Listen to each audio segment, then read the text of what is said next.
स्वागत है आपका प्रश्न संग्रह में, जहाँ हर प्रश्न का मिलेगा सही उत्तर आसान भाषा और पूरे आत्मविश्वास के साथ। आज हम एक अन्य महत्वपूर्ण प्रश्न की ओर बढ़ रहे हैं, जो है प्राकृतिक आपदा से आप क्या समझते हैं तथा इनके विभिन्न प्राकृतिक आपदाओं का संक्षेप में वर्णन करें।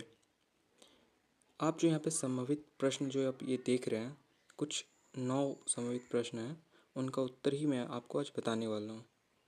और इन सभी प्रश्न का उत्तर मैं जो बता रहा हूँ उन्हीं से मिलता है। अगर आप मेरे बताए हुए उत्तर को अगर लिखते हुए तो आप कदाचित पूर्ण अंक प्राप्त करने में सफल होंगे, जो कि आपके लिए काफ़ी कारगर सिद्ध होगा। तो चलिए शुरू करते हैं। प्रकृति जब अपना रौद्र रूप दिखाती है तो मानव सभ्यता हिल जाती है। भूकंप, बाढ़, चक्रवात जैसी घटनाओं हमें यह याद दिलाती है कि इंसान कितना असहाय हो सकता है। आइए समझते हैं प्राकृतिक आपदाएं क्या हैं और इनका प्रभाव कितना गहरा होता है। तो पहला है हम लोग का प्राकृतिक आपदा से आप क्या समझते हैं। ये रहा। प्राकृतिक आपदाएं वे आकस्मिक एवं दुर्भाग्यपूर्ण घटनाएं होती है जो मानव जीवन, संपत्ति और पर्यावरण पर विनाशकारी प्रभाव डालती है। ये अचानक होती है और बहुत ही दुखद घटनाएं होती है जो मानव जीवन, हमारा संपत्ति और पर्यावरण पर बहुत गंदा प्रभाव डालती है। यह पूरी तरह प्राकृतिक शक्तियों जैसे भूगर्भ हो गया, वायुमंडल हो गया, जलवायु संबंधित कारणों से उत्पन्न होती है। इसका कारण आपको पता चल गया कैसे उत्पन्न होता है। ये भूगर्भ भी हो सकता है, वायुमंडल और जलवायु के द्वारा उत्पन्न होती है। इनका प्रभाव इतना तीव्र गति से पड़ता है कि प्रभावित क्षेत्र में जनहानि, आर्थिक क्षति, संसाधनों का नाश और सामाजिक अव्यवस्था उत्पन्न हो जाता है। ये मतलब बहुत तेज़ी से घटित होता है, आपको संभालने तक का मौका नहीं मिलेगा। हाँ, मिलता है पर किस में, आपदा में नहीं मिलता है। जब प्रकोप होता है, स्टार्ट होता है, तब आपको मिलता है। एग्जाम्पल के लिए आपका उदाहरण में दिए हुए हैं कि जैसे भूकंप हो गया, भूकंप से सेकेंडों में हजारों इमारतें गिर सकती है, या बाढ़ से कुछ ही दिनों में पूरा गांव शहर डूब सकता है। एग्जाम्पल, आप अगर नेपाल साइड में हो, हल्का सा भूकंप आएगा और ख़त्म, संभलने तक का मौका नहीं मिलेगा। हाँ, अगर आप झारखंड साइड हो या फिर बिहार साइड हो तो थोड़ा कम आता है, पर हाँ बिहार साइड हो तो फिर बाढ़ का तो फिर आपको मार झेलना ही पड़ेगा। उधर बहुत गंदा प्रभाव पड़ता है बाढ़ का। इसके बाद आता है संयुक्त राष्ट्र संघ ने भी 1990 से 1999 को प्राकृतिक आपदा न्यूनीकरण दशक घोषित किया था, ताकि इनके दुष्प्रभाव कम करने के लिए वैश्विक स्तर पर जागरूकता लाई जा सके। संयुक्त राष्ट्र जो संघ है उन्होंने भी 1990 से 1999 को प्राकृतिक आपदा न्यूनीकरण दशक घोषित किया था। आपका ये एमसीक्यू में भी आ सकता है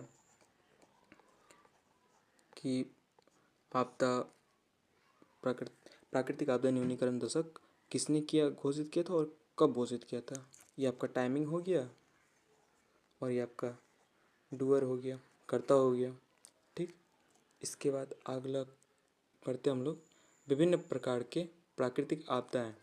आपदाएं जो होती है बहुत तरह की हो सकती है, जिसमें से हम पहले बताने वाले हैं बाढ़ के बारे में। बाढ़ होता क्या है? बाढ़ का सिंपल सा परिभाषा लीजिए तो जब भारी वर्षा और जब नदियों में ज़्यादा जल जमाव हो जाता है, मतलब जितना उनका क्षमता होता है उससे ज़्यादा अगर उसमें आ गया पानी तो बाढ़ का रूप ले लेती है। सिंपल सा एक लाइन का इसका परिभाषा होता है। और इसका 3 पॉइंट अब बनाया हुआ है।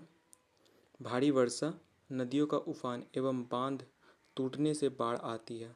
ठीक, इसके कारण फसलें, घर, पशु, सड़क, पुल और उद्योग सब डूब जाते हैं। मतलब आप बाढ़ जिस प्रभावित क्षेत्र में आ रही है, चारों तरफ सब डूब जाएगा। बाढ़ कई प्रकार की होती है। एक होता है नदी बाढ़, समुद्री तट बाढ़, शहरी बाढ़, फिर आता है अचानक बाढ़। अचानक बाढ़ आपका जो नदी इलाका साइड में होता है, गांव घर में अचानक आ जाएगा बाढ़, जो नदी साइड में होता है ना घर, मतलब गांव बस्ती जो जमा रहता है उसमें ज़्यादा आता है। फिर आता है एग्जाम्पल इसका 2013 का उत्तराखंड बाढ़, जिसमें हजारों लोग मारे गए और केदारनाथ धाम को भारी क्षति हुई। ये जो 2013 का है ना, इसको हम लोग केदारनाथ त्रिशादी के भी नाम से जानते हैं। ठीक, जो उसमें हुआ था क्या, केदारनाथ जो धाम है उसमें मतलब पानी भर गया था, बाढ़ आ गया था, उसके वजह से ये हुआ था। रुद्रप्रयाग से केदारनाथ तक कुछ 40 से 50 किलोमीटर होगा, चारों तरफ पानी जम गया था। दूसरा नंबर आता है हमारा अर्थक्वेक, जिसको हम लोग भूकंप भी कहते हैं। भूकंप का नाम हो और आपका गुजरात ना है नेपाल ना, ऐसा हो ही नहीं सकता। मतलब हंसने वाली बात नहीं है, पर वहाँ पे ज़्यादा आता है, पर आता से कम आता है पर ज़्यादा ही आता है। भूपटल की प्लेटें जब अचानक से हिल जाती है और कंपन होता है तो इसे हम भूकंप कहते हैं। जो भूपटल की प्लेटें होती है, जिसको हम लोग टेक्टोनिक भी कहते हैं, वो अचानक से हिल जाती है, मतलब अचानक जब हिलने लगती है ना, उसका जो कंपन होता है ज़्यादा हो जाता है तो उसे भूकंप कहते हैं। ठीक, भूकंप का केंद्र फोकस कहलाता है और धरातल पर उसका स्थान, जहाँ उसका जो स्थान होगा, जिस जगह पे उसको हो रहा है, उसको इपिक सेंटर कहते हैं। ठीक, इसकी तीव्रता किससे मापी जाती है, रिक्टर से मापी जाती है, रिक्टर स्केल से। हो गया। भूकंप इमारतें, पुल, सड़कें, जीवन कुछ ही पलों में नष्ट कर सकते हैं। उदाहरण आपका हो जाएगा 2001 का गुजरात का जो आया था भूकंप, जिसमें हजारों लोग मारे गए थे। ठीक, आप नेपाल का भी ले सकते हैं, नेपाल में तो हाल मतलब आते रहता है। तीसरा आता है चक्रवात, जिसको हम लोग कहते हैं साइक्लोन, स्ट्रॉम्स, हेरिकेन्स। ठीक, ये देखिए दो टाइप का होता है। पहला तो आपका उसने कटिबंधीय चक्रवात, और दूसरा आता है समशीतोष्ण चक्रवात, जिसको जो कहते हैं, पहला होता है ट्रॉपिकल साइक्लोन्स, दूसरा आता है एक्स्ट्रा ट्रॉपिकल साइक्लोन्स। देखिए होता क्या है इसमें, जब समुद्र के ऊपर बने निम्न वायुदाब क्षेत्र में हवा का तेजी से घूमना चक्रवात कहलाता है। इसमें होता है कि जब हवा का सेंटर जो होता है ना, वो अपने और निम्न वायुदाब से उच्च वायुदाब का हवा को टानता है वो, तो उससे वो गोल गोल घूमने लगता है, तेज़ी से घूमने लगता है, तो यही से आपका चक्रवात बन जाता है। ये होता है कि उत्तरी गोलार्ध में जब हवाएं घड़ी की सुई की विपरीत दिशा में एंटी क्लॉकवाइज दक्षिणी गोलार्ध की घड़ी की दिशा में चलती है। आप समझे, मतलब जब जो हवा जो होता है एंटी क्लॉकवाइज घूमने लगता है, तब आपका आता है उत्तरी गोलार्ध में। ठीक, चक्रवात दो प्रकार के होती है, हमने बता चुका है। इसका एग्जाम्पल 1999 का उड़ीसा सुपर साइक्लोन, जिसमें लाखों लोग प्रभावित हुए। आपका उड़ीसा साइड में, मतलब चक्रवात का कोई एग्जाम्पल चाहिए तो उड़ीसा मतलब दिमाग में याद रखिए, क्योंकि उड़ीसा जो है आपका साइड में आता है। किसके साइड में, मैप के साइड में, हम लोग जो भारत का मैप है उसका साइड में आता है, समुद्र से किनारे आता है, इसीलिए वहाँ पे आते रहता है। ठीक, इसके बाद आता है भूस्खलन, जिसको हम लोग कहते हैं लैंडस्लाइड। ठीक, क्षरण भी होता है, जब मिट्टी का क्षरण हो जाता है या मिट्टी अचानक बह जाता है या गिर जाता है या कट जाता है, तो उसमें चक्र मतलब उसको ही हम लोग लैंडस्लाइड कहते हैं।